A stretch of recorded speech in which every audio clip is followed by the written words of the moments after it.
ভুবনেশ্বর কুমারকে কেনার জন্য চেষ্টা করেছিল মুম্বাই ইন্ডিয়ান্স। তারা এই ইন্ডিয়ান ফাস্ট বোলারকে কেনার জন্য 10,50,00,000 রুপি পর্যন্ত দাম হাঁকিয়েছিল, তবে শেষ পর্যন্ত হারতে হয়েছে লড়াইয়ে। ভুবনেশ্বর কুমারকে দলে টানতে পারেনি আম্বানি পরিবার।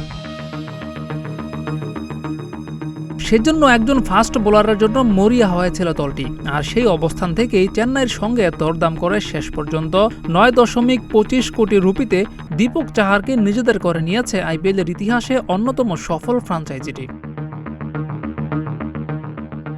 2018 সাল থেকে চেন্নাই সুপার কিংসের হয়ে মাঠ মাতিয়েছেন দীপক চাহার। এরপর 6টা মৌসুম থেকেছেন হলুদ জার্সিতে।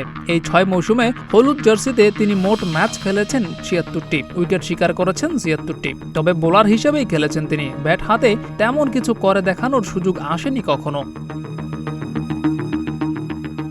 সেই চেন্নাই ছেড়ে মুম্বাইতে যাওয়ার পরপরই এক অন্যরকম প্রতিক্রিয়া দেখিয়েছেন দীপক চাহার। বলেছেন, চেন্নাইতে তিনি ব্যাটিংয়ের সুযোগটা ঠিকঠাক পাননি। মুম্বাই ইন্ডিয়ান্সে জায়গা নিশ্চিত হওয়ার পরপরই দীপক চাহার তাৎক্ষণিক প্রতিক্রিয়ায় বলেছেন, একটি সেরা ফ্র্যাঞ্চাইজি থেকে আরেকটি সেরা ফ্র্যাঞ্চাইজিতে যাওয়ার অনুভূতিটা দুর্দান্ত। আমি মনে করি সুইং এবং আমার স্টাইলের জন্য মুম্বাই উপযুক্ত। এই ফ্র্যাঞ্চাইজির অংশ হতে পেরে ভালো লাগছে। আমার ফিটনেস এখন ঠিক আছে। দল আমাকে যে দায়িত্ব দিবে আমি সেটাই করব। আমি শুধু শিরোপা জিততে চাই। চেন্নাইতে আমি ব্যাটিংয়ের সুযোগ খুব বেশি পাইনি, তবে ভারত জাতীয় দলে আমি ব্যাট হাতেও ভালো করেছি।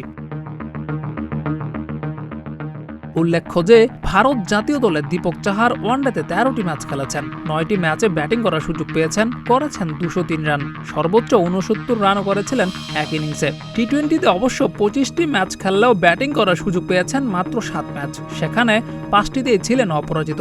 সর্বসাকুল্যে সংগ্রহ 53 রান। জিয়াউর রহমান, প্রতিদিনের বাংলাদেশ।